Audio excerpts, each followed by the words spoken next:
The Gita as a means of knowledge. The Gita, of course, is not as voluminous as the Veda, which includes all the Upanishads. Together, the Upanishads are the original source book, which is understood with the help of books like the Gita, since these books present the same material very cogently in an easily understood form. This is why the Gita is referred to as Gita Shastra. There are 700 verses in the Gita contained in 18 chapters. The first chapter and the initial few verses of the second chapter providing the context. We have then the entire Gita Shastra in 17 chapters, wherein the twofold dharma of a committed lifestyle for moksha is unfolded. Because the Gita is a book, grantha, that unfolds this dharma, it is looked upon as a pramana grantha, even though the Upanishads are the pramana, not being born of a given intellect. The Upanishads, meaning the Veda, form the means of knowledge. But the Gita is also looked upon as a pramana because it upholds and unfolds what the Veda, Shruti, says. If the Gita said anything not in keeping with the Shruti, it would definitely not be considered a pramana grantha. The Gita would not be studied, nor would Shankara have written a commentary on it. The Gita is accepted as a pramana grantha because of its affinity and fidelity to the Veda. Lord Krishna himself confirms in the Gita that what he is saying has already been said in the Veda. Furthermore, the Gita is presented by Vyasa, who is considered to be the editor of the Veda. The four Vedas, collectively referred to as the Veda, existed before Vyasa. He was the one who grouped them properly so that a designated person in a given family could study one particular Veda and then hand it over to each succeeding generation. Because Vyasa knew the Vedas so well, he was considered to be all-knowing, Sarvajna. In the middle of the vast, beautiful word tapestry of his epic Mahabharata, Vyasa presented the wisdom of the Veda, the Gita. It shines in the midst of the much larger work like a pendant jewel. These 18 chapters are therefore considered to be an authentic pramana. The first argument for the Gita being a pramana then is that it does not contradict what the Veda says. It expounds and illustrates what the source book says. The second argument is that it is presented by Vyasa. Thirdly, Vyasa presents Krishna as Ishvara, the Lord. Therefore, Krishna is looked upon as an avatara, a particular form the Lord has assumed for achieving certain limited ends. If the concept of avatara is accepted, Krishna as avatara is Lord Narayana, Ishvara himself. Therefore, when Krishna talks in the Gita, Ishvara, the Lord, is talking. What is said is the word of Bhagavan, Bhagavat Vachana, and Bhagavan is telling us what the Veda says. This again makes the Gita a pramana grantha for the believers. When Bhagavan himself is talking about what is said in the Veda, what else do we want? Because the Gita is Bhagavat Vachana, the word of Bhagavan, it is a pramana. The meaning of Bhagavan. Bhagavan is the one who has Bhaga, the sixfold virtues in absolute measure. These are all knowledge, jnana, total dispassion, vairagya, the capacity to create, sustain, and resolve, virya, absolute fame, yashash, and all wealth, shri, and overlordship, aishwarya. To have all knowledge, jnana, means to be free from all ignorance. Thus, the one who has jnana does not require a mind, perception, or a means of knowledge with which to know. If we require a mind to know, there is always ignorance. Thus, whoever is endowed with a mind in order to know cannot be Bhagavan, as an individual that is. We will see how it is possible to be one with Bhagavan later. Bhaga then is jnana, all knowledge. The one who has total absolute dispassion vairagya has no longing, no insecurity.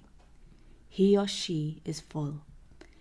Virya is absolute power, or Shakti, meaning the capacity to create, to sustain, and to resolve.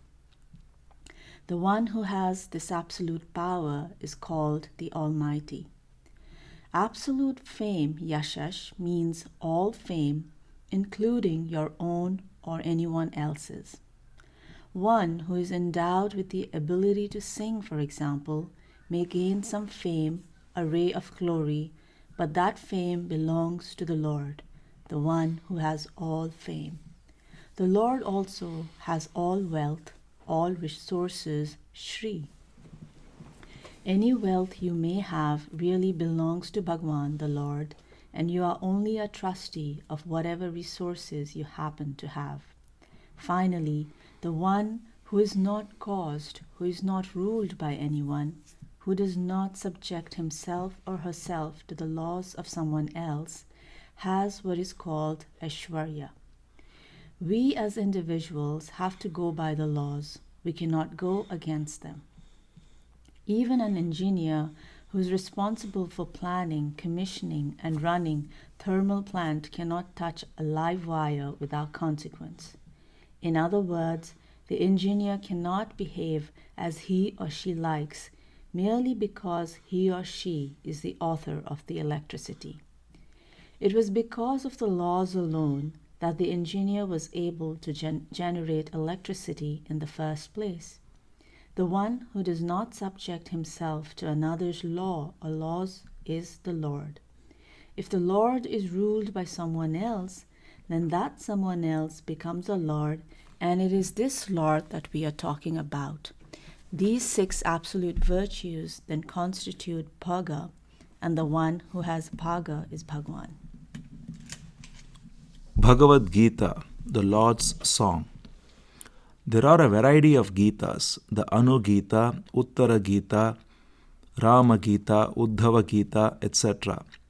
But the most popular one is the Bhagavad Gita.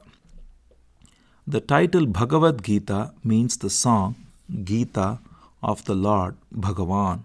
The Gita is considered to be song like because it is in verse form and therefore pleasing. It has only 2 meters, Anushtub and Trishtub, making the Gita easy to recite and remember. The Gita is also pleasing because it has a subject matter that is highly desirable to all. The word Bhagavad Gita is feminine in gender because the Veda, the Shruti, is feminine, further revealing that what is said in the Gita is said in the Shruti. Thus, the Gita teaching is in the form of a song. And who is Bhagavan here? Krishna is Bhagavan. Krishna is one who has proved he has the 6-fold Bhaga and is therefore looked upon as Bhagavan. Once you understand the meaning of Bhagavan as one who has Bhaga, Krishna being Bhagavan presents no problem. Another way of looking at the title of this Gita is as a song having Bhagavan as its subject matter. This is similar to saying electronic knowledge, which is knowledge whose subject matter is electronics. Therefore, we can take the title Bhagavad Gita either way, Bhagavan's Gita or Gita having Bhagavan as its subject matter. The subject matter of the Gita. This Bhagavad Gita with Bhagavan as its subject matter actually has 2 aspects, since both a life of activity and a life of renunciation are presented. One is Yoga Shastra, in that it talks about Karma Yoga, and the other is Brahma Vidya, knowledge of Brahman. Its subject matter therefore implies both activity and the renunciation of activity. Both lifestyles are meant only for Brahma Vidya. Therefore, Brahma Vidya is its real subject matter. It is this Brahma Vidya that is pursued by a sannyasi, the exclusion of all else, a sannyasi being one who has given up all karmas. While a sannyasi pursues only Brahma Vidya, a karma yogi pursues Brahma Vidya plus karma. How does a karma yogi pursue karma? With a certain attitude whereby karma becomes a yoga for him or her. Because both Brahma Vidya and Karma Yoga are found in the Gita, its subject matter is twofold, Brahma Vidya and Yoga Shastra. Brahma Vidya, knowledge of what is. Brahma Vidya means simply knowledge of what is. What is Brahman? What is Ishvara, the Lord? What is the reality of the world Jagat? What is the nature of the individual Jiva? What is the truth of oneself Atma? What is the relationship between the Jiva, the Jagat and Ishvara? What is the reality of each of them? Is there anything common among them? Are they all one or are they separate entities? Brahma Vidya, knowledge of Brahman, reveals all of this. To gain this Brahma Vidya, there are certain qualifications mentioned, which Karma Yoga alone can provide. To help one gain these qualifications, Karma Yoga is discussed in detail in the Gita. Because both Karma Yoga and Brahma Vidya are dealt with, the Gita is considered complete and referred to as Gita Shastra. This is what is meant by one particular verse praising the Gita. Gita Sugita Kartavya Kim Anyai Shastra Vistaraihi. The Gita has to be studied well. What is the use of studying other books in more detail? The completeness of the subject matter unfolded by the Gita is highlighted here.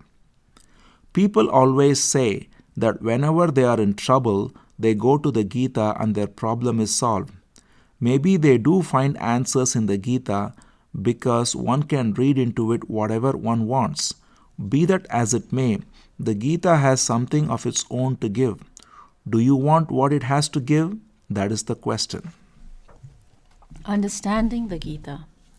To know what the Gita is saying requires inquiry or vichara.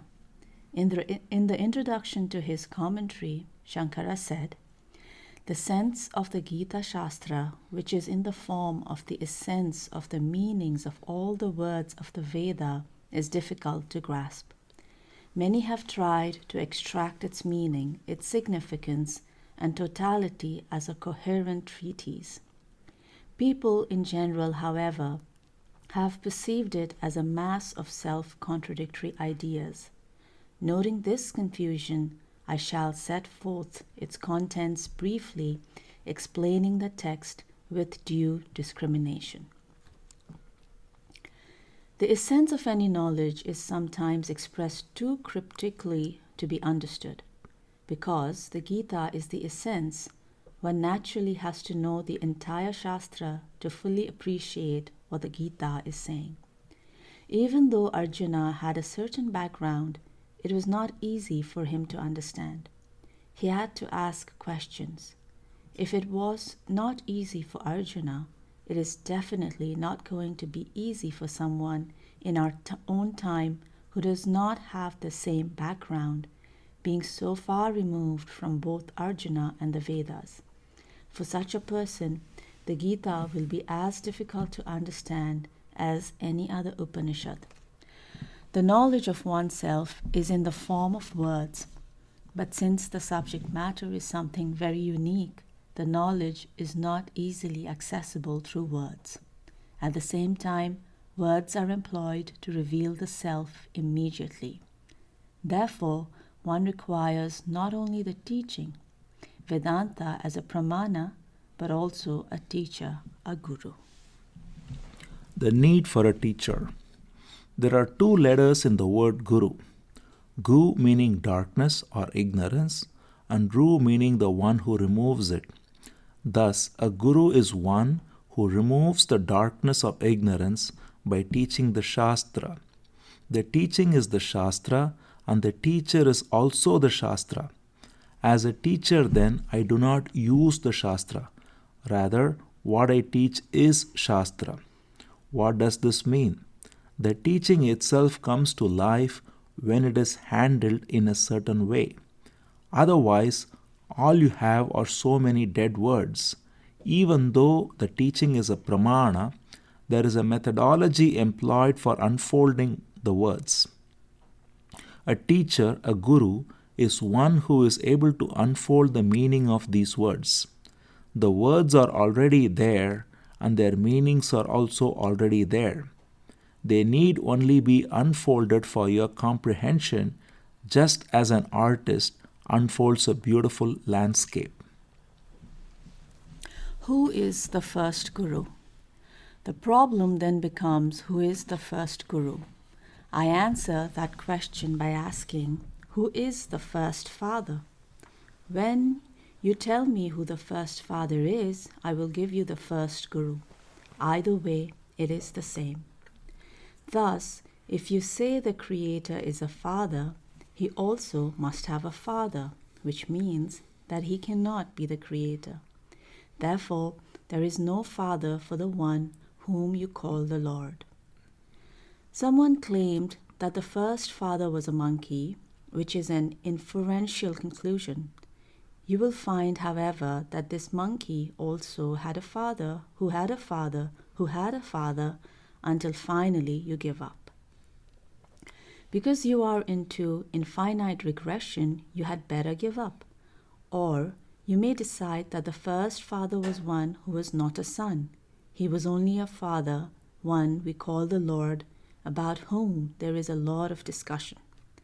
Assuming then that the first father was the Lord, the first guru is not going to be different from that Lord. And from the Lord downward, there is a teacher-student lineage called Guru-Shishya Parampara. The entire parampara is praised in the following verse.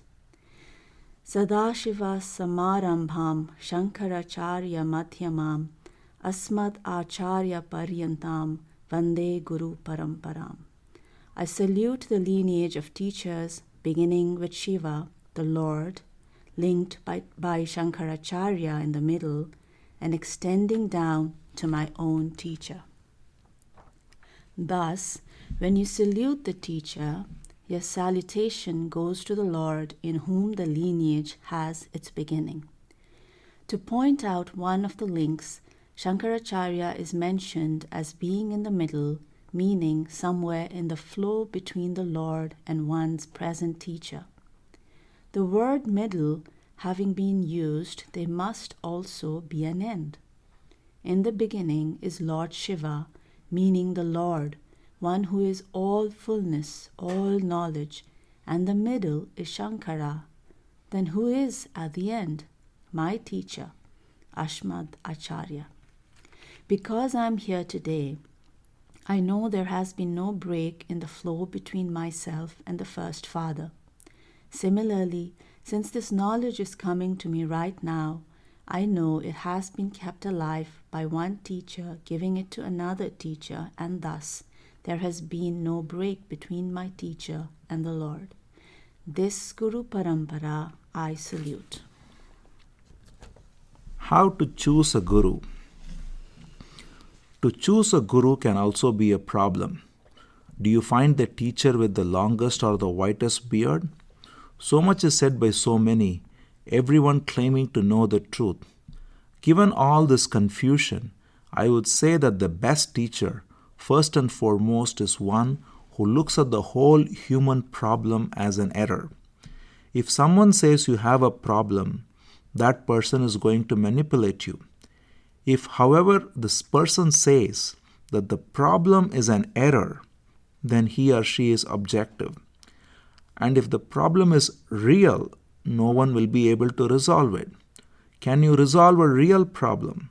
If I am an inadequate and limited person, then there is no way of my solving the problem of inadequacy with or without help. The limited is always limited. But here, there is no, if I am a fraction of the whole, I will always be a fraction of the whole. If I am the whole, the conclusion that I am a fraction is an error, and the way out is to see myself in the proper light. Thus, one who says the problem is an error, and that it is a universal error, not your own personal error, may be a guru. In order to know that I am the whole, and therefore acceptable to myself, it is said, may one go to a teacher. What kind of a teacher? The Veda itself says that the teacher should be one who is well informed in this teaching. But how do I know whether someone is well informed or not? If I want to study higher mathematics and do research in topology, I need only find someone who has studied higher mathematics and specialized in topology. If I find a person who has published numerous credible papers on topology, I can assume that he or she knows the subject matter. I can then decide to study with this person until he or she proves otherwise. In guru seeking, however, there is a problem because this knowledge, being spiritual knowledge, is different. How do you know the person has this knowledge and has undergone the discipline of learning unless you already know something of it yourself? The society should be informed enough for one to be able to find out whether a person knows or only pretends to know. The person could also be deluded, not pretending to know but thinking he or she knows. Such people do not know that they do not know.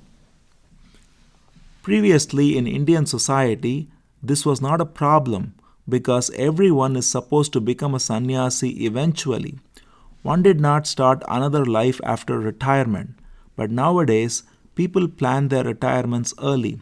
Still, the best retirement plan ever conceived is sannyasa, meaning in the last stage of one's life, having been married and so on, the time comes when you just walk out, not because of a quarrel or because you want to meet another person. Walking out is considered to be a part of married life and is appreciated by both husband and wife as its ultimate aim. At this stage, they have matured and are independent enough for a life of sannyasa.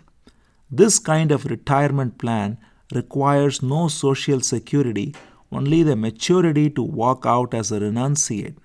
Since the Indian society respects the sannyasa stage of life and the Veda enjoins it, naturally the basic needs of a sannyasi are taken care of by the society. Although some people postpone this stage of life, everyone is expected to become a sannyasi in the end. The Guru as a renunciate. To be a sannyasi means that one already has the knowledge or is seeking it. Even as a householder, one is supposed to study in order to gain self-knowledge. Once a person becomes a sannyasi, he or she has no daily duties except studying and teaching.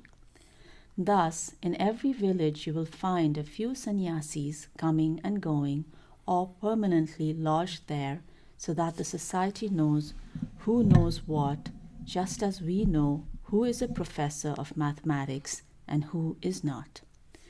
To do research in mathematics or electronics, we have no doubts about whom we should go to and which institution we should attend. There is therefore no problem in choosing a teacher for such knowledge.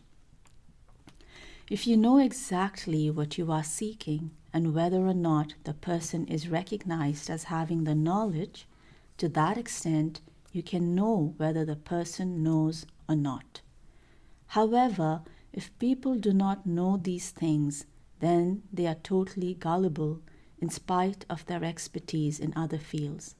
For such people, anyone can pass as a guru. A person who has undergone this discipline of knowledge is a scholarly person and is called a Shrotriya. A guru then is a scholar, whereas a scholar need not be a guru. To be a guru, a committed pursuit is also necessary.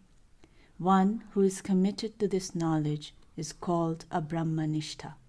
This is an important point to understand. If the knowledge is used to gain security, the person is insecure. And because the knowledge is, I am secure, the person does not really know anything about it and is therefore not qualified to teach it. Such a person is self-seeking and has no knowledge to give you. All that he or she can give is a collection of words for which you do not require a teacher. You need only a book and a dictionary. The teacher you require is one who employs these words and makes them meaningful. To do this, a teacher must necessarily be free from being insecure so that he or she is not seeking recognition or security.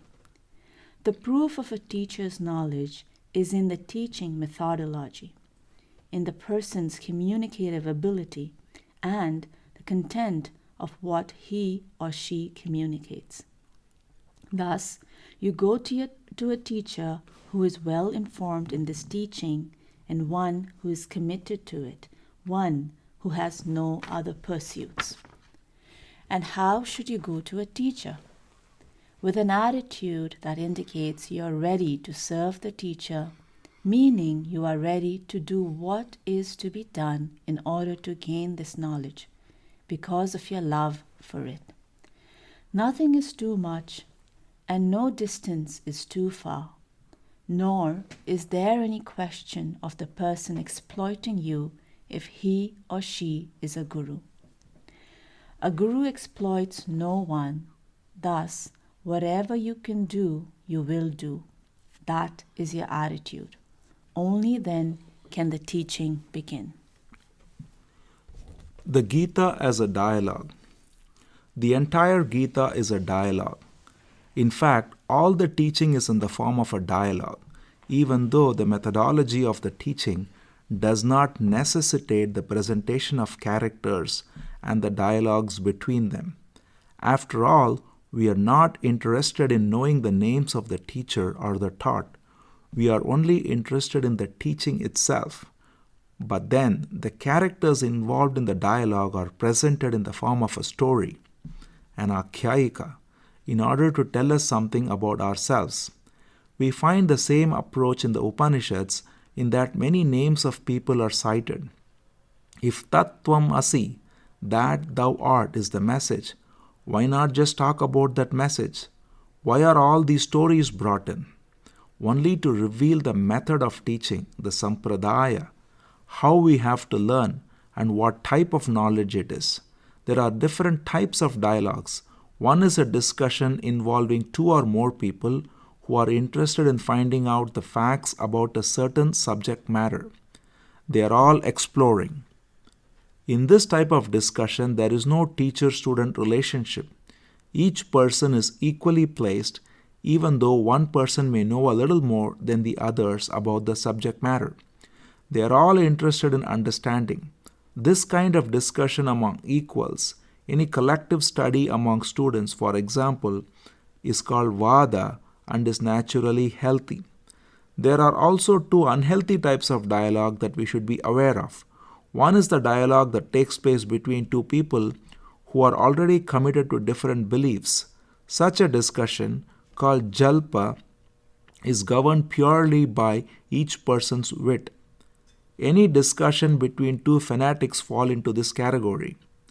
They are each convinced that the other person is totally wrong and tries to win the other over to his or her particular belief, even though there is no basis for the discussion. Suppose you have a belief and I have another belief. Your belief may be right and mine may be wrong, or my belief may be right and yours may be wrong, or both of us may be wrong. Both of us may be right also. How then can either of us say I am right? The difference between a believer and a fanatic becomes obvious here.